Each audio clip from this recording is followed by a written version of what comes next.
was said before, this is a place to talk at. You wish you wouldn't be invited. This is a club you don't want to be at. The last 13 years I've come to a conclusion. There's some things I've known my whole life, there's things I learned, and there's things I'm afraid of, things I fear. Let me tell you a little bit of what I always knew. I always knew a parent's love for a child is priceless. A child comes into this world, they get measured in ounces and in inches. They grow up to be in pounds and feet. That transition, that evolution of our child is sometimes very, very, we sometimes have like upset stomachs and we sometimes have issues. It's challenging to sometimes bring up a child. But at the end of the day, it's always rewarding. It's priceless. When you have a love of a child and that child just makes you laugh, makes you cry, you're in awe of that child, you relish being with that child, watching that child learn how to ride a bike, how to catch a ball, learn the math and English and read and console you. That is something that cannot be put into words. And then one day, some evil comes along and takes that child without warning, without reason, without cause. And all of a sudden you learn something. You know what you learn? You learn that anger is a greater emotion. All of a sudden, you felt something you never felt before. You feel a sorrow, a pain that does not go away easily, a pain that sort of lasts forever. I kind of oscillate a little bit between seeing my daughter Melissa on a bike in my mind. I see her with a smile. I hear her calling me on the phone and saying, "Dad, you're working too hard. You're not eating well. You're not exercising." And people have asked the question for 13 years, why did I do this for 13 years? How did I stay with it for 13 years? Well, there's two answers. One's a little sarcastic and one's not so sarcastic. The sarcastic answer is, I never thought it would take 13 years. It was a common sense bill. It shouldn't have taken 13 years. I thought it would take 2 years. So I never knew it was going to take that long. That's part of the answer. The other part of the answer was, I knew I loved Melissa, but I knew that she loved me a lot. And I knew that Melissa really cared about people. And if I could do something so somebody else doesn't suffer the pain that my daughter suffered or what the family's gone through, then that was worth the battle for 13 years. It wasn't the belief in God. It wasn't the belief in religion that kept me going. It was the belief in my child's love for me that kept me going. That's what I've come to know. The things I've learned in 13 years. Pain is a stronger emotion, I think, than love sometimes. The simple is not simple, and common sense is not common sense. I've learned those things. You know, the 13-year campaign began under the theory that, you know, my daughter was taken to the woods in Halifax, tied to a tree, stripped, raped, and stabbed.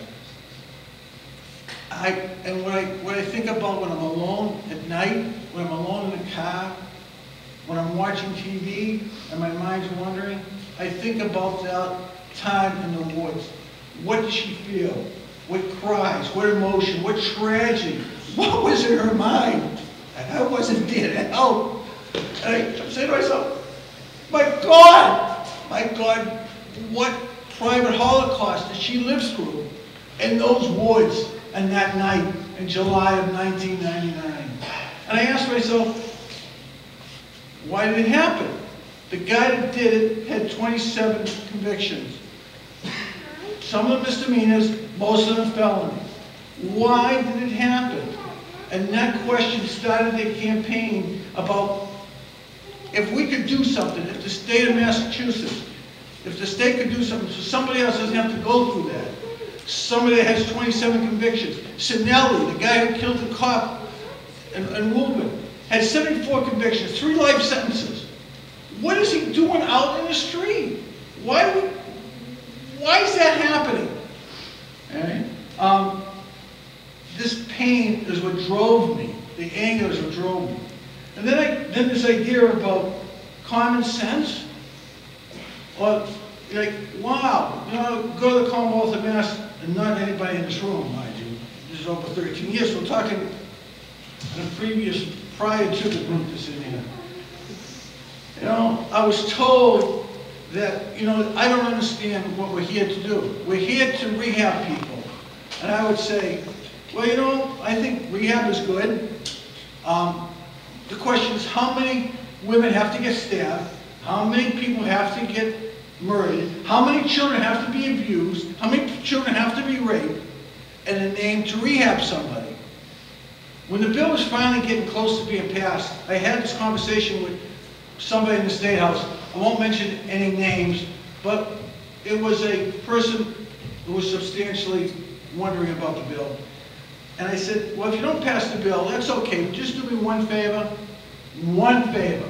If the bill doesn't pass, and a woman is raped by an habitual offender, and you vote against this bill, will you promise to go to the hospital that she's at and tell this woman who was just raped by an habitual offender, I have good news and bad news. The bad news is that you were raped, but don't you feel better that we're trying to rehab somebody? Tell me, does that make sense? Well, it took 13 years to find common sense out there. You know, there is something that's really simple in all this, and that is, what is the role of government? Yes, government, as was mentioned before, we should have rehab people. I think we should. I agree with that. I'm not, you know, but I also think we should have a sense of responsibility and accountability. What is wrong with that? What is wrong with saying, you know, we'll give you a chance to rehab once or twice? How many times does it take? When do we finally get government that says enough is enough and we're going to keep our children safe? We can't stop all crime. For sure we can't stop all crime. But we can stop crime, I believe, that has feet. I believe we can stop crime that you see coming at you over and over again. That kind of crime, we have an obligation to stop. And I think this bill is good, by the way, but as Governor Patrick said, it's not perfect. And perfect should not be an enemy of good. There are ways that this bill should be improved, which we maybe should not get into. What keeps me up at night? What keeps me up at night is this whole theory about when does society, when will government give up this idea of political being politically correct for the idea of saying, if you make a mistake, we're going to hold you accountable. For 12 years, for 13 years up there, I heard that statement also over and over again. Mr. Gosule, we have to be politically correct. Politically correct to who? The person who gets stabbed?